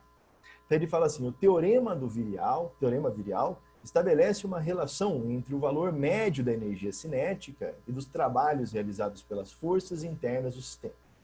Esse teorema tem várias aplicações importantes na física e aqui vamos estudar como ele foi aplicado em cosmologia para permitir antecipar a descoberta da matéria escura.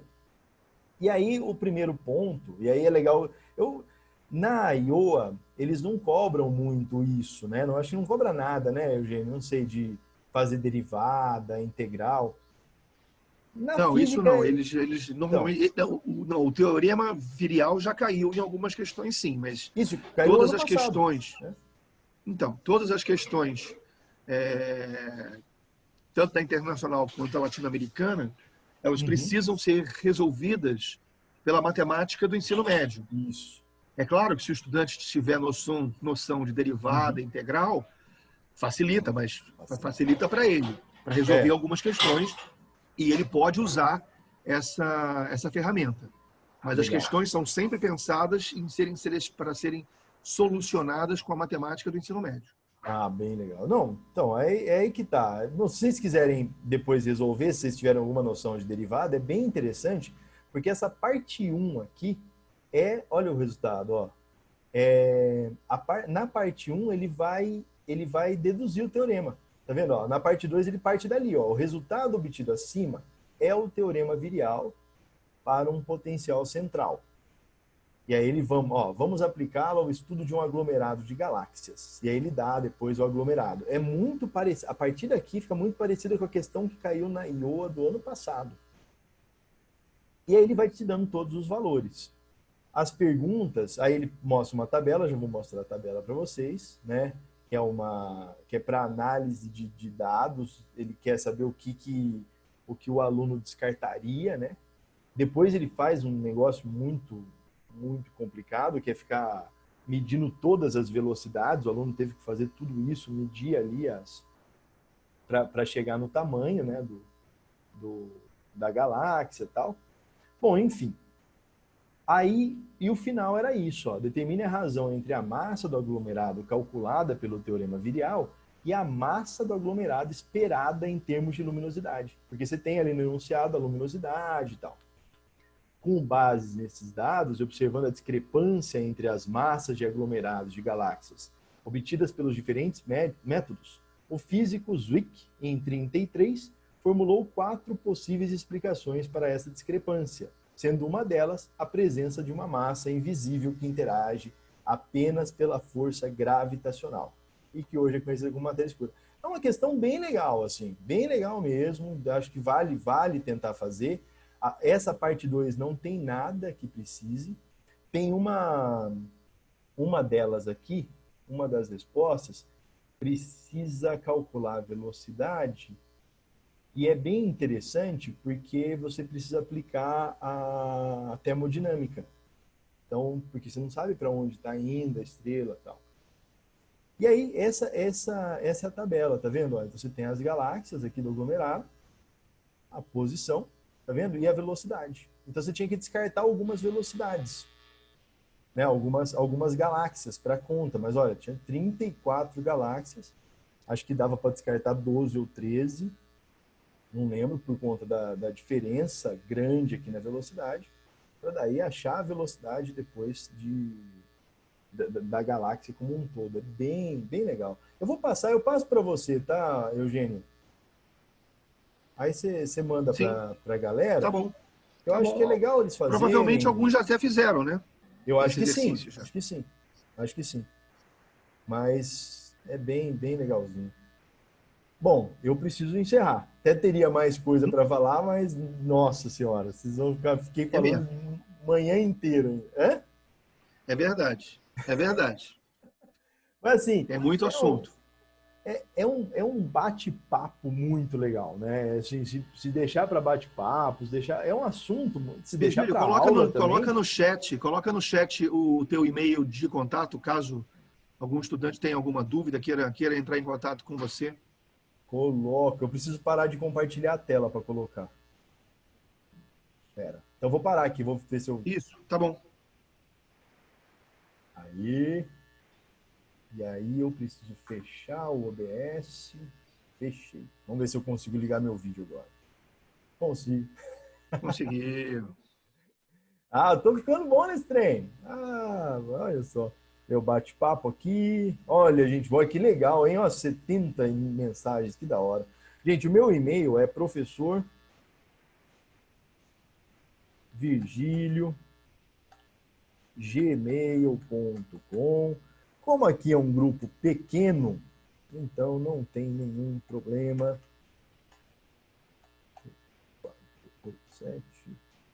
4075. Né? Por WhatsApp, às vezes as coisas funcionam mais rápido. Eu acho legal, acho que vocês têm que fazer essa questãozinha e pensar em todas aquelas outras que eu falei, hein? Do segundo de arco, da correção. Da moeda, né? Você falou da moeda, né? De R$1. Que distância a moeda de R$1? Isso, que distância que a moeda tem que estar para dar um segundo de arco. Legal. Beleza? Gente, no mais, muito obrigado. A gente vai encerrar aí. Muito obrigado pela presença de vocês.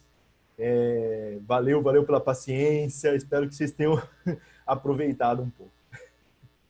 A gente aqui agradece, Virgílio. Você sempre foi parceiro nosso, sempre estava lá nos treinamentos e continua sendo parceiro nosso agora nos treinamentos virtuais. Sim. Tá ótimo. Gente, bom final de semana a todos.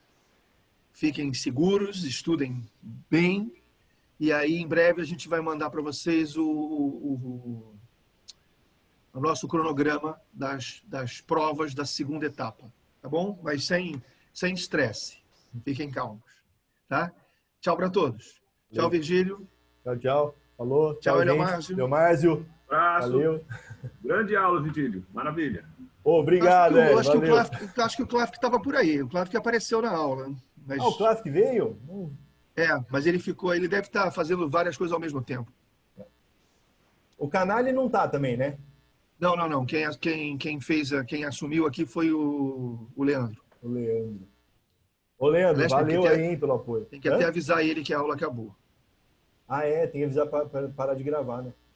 Isso. Não, mas isso eu posso fazer. Tá.